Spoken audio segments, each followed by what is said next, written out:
नमस्कार। रिपब्लिक भारत के digital platform पर आप सभी का बहुत बहुत स्वागत है। मैं हूं आपके साथ अनुपमा झा, मेरे साथ मेरे सहयोगी वैभव मौजूद हैं। देखिए, कल हम गए थे बाराबंकी, जहां से आपने यूपी का महाभारत देखा होगा। आपने देखा होगा कि आखिर जनता के मुद्दे क्या थे, आपने ये समझा होगा कि आखिर नेता क्या चाहते हैं। और आज हम आपको विस्तार से यही समझाने चाह रहे हैं इस वीडियो के माध्यम से कि आखिर बाराबंकी की जनता क्या सोचती है, मुद्दे क्या है, नेता कितने आश्वस्त है, कितने कॉन्फिडेंट है। अनुपमा, बिल्कुल। कल जब हमने तमाम नेताओं से बातचीत की और ये समझने की कोशिश की, क्योंकि बाराबंकी जो लगातार ये कहा जा रहा था कि समाजवादी पार्टी का गढ़ रहा है। बीएसपी के प्रवक्ता ने ये कहा 2007 से पहले की उन्होंने याद दिलाई और कहा कि जो बीएसपी का भी गढ़ रह चुका है बाराबंकी, लेकिन ऐसे में बीएसपी क्या इन तमाम चैलेंजों को स्वीकार करेगी। बीएसपी के प्रवक्ता ने एक बहुत बड़ी बात कही थी। उन्होंने कहा था कि जो बीएसपी का वोटर होता है वो साइलेंट वोटर होता है, वो सिर्फ और सिर्फ चुनाव में ईवीएम मशीन पर अपनी ताकत दिखाता है। लेकिन जो बीएसपी बाराबंकी के अंदर अब लगातार अपना जनाधार तलाश रही है, उसका ये कहना वाकई कहीं ना कहीं से सभी पार्टियों के लिए थोड़ा सा सोचने पर जरूर अनुपमा मजबूर करता है। लेकिन बात बीजेपी की करें, क्योंकि अनुपमा आपको याद होगा जब आपने 5 काम का जिक्र किया था, तब बीजेपी ने अपने 5 काम गिनाने शुरू किए। उसके बाद काउंटर किया समाजवादी पार्टी ने और उन कामों पर सवाल उठा दिए। ऐसे में जनता क्या उन तमाम कामों पर जनता मुहर लगाएगी? क्योंकि विपक्ष है, वो आरोप लगाएगा, जाहिर सी बात है। लेकिन क्या जनता को वो 5 काम नजर आए हैं जो 5 काम बीजेपी के प्रवक्ता ने गिनाए थे? और अगर वो काम अनुपमा नजर आए हैं तो जनता शायद मुहर भी लगाए। बिल्कुल, और सवाल यही तो उठ जाता है कि देखिए, बीजेपी विकास के काम तो गिना रही है, ये तो बता रही है कि प्रधानमंत्री जी ने ये योजनाएं लेके आई।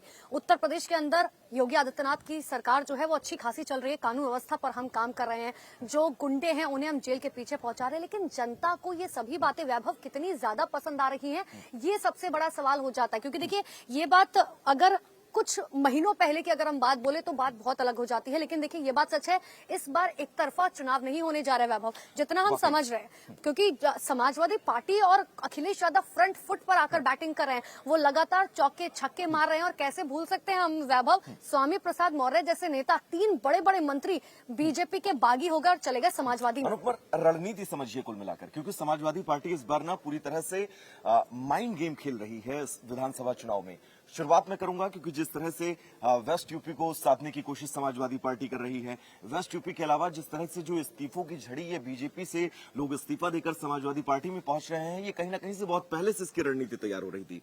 जिनके जो लेटर थे, जो रिजाइनिंग लेटर थे, उन लेटर की तारीख एक थी, लेकिन किसी ने आज दिया, किसी ने कल दिया, किसी ने परसों दिया। यानी कि मानसिक तौर पर भी वो मजबूत जो बीजेपी है उसके मनोबल को तोड़ना चाहती थी। और यही कारण है कि इस बार आप समाजवादी पार्टी को हल्के में नहीं ले सकते हैं, क्योंकि बाराबंकी की जनता से भी अनुपमा, हम लोगों ने तमाम लोगों से बातचीत भी की, उनके भी रिएक्शन जो है वो मिले जुले थे। ऐसे में चुनाव जो है वो शानदार और तगड़ा होने वाला है। बिल्कुल वैभव, और यही तो अंतर होता है कि देखिए, लोकसभा चुनाव की जब बात होती है तो हम देश के मुद्दों की बात कर सकते हैं, लेकिन जब बात होती है विधानसभा चुनाव की तो गली नालों की बात होती है, बात होती है रोजगार की, बात होती है महंगाई की, बात होती है महिलाओं की, और यही विधानसभा चुनाव की खासियत होती है। तो देखिए, इस वीडियो के जरिए ओवरऑल हमने आपको यही समझाने की कोशिश की बाराबंकी जनता क्या सोचती है, बाराबंकी के मुद्दे क्या हैं, क्या राजनीतिक परिप्रेक्ष्य है।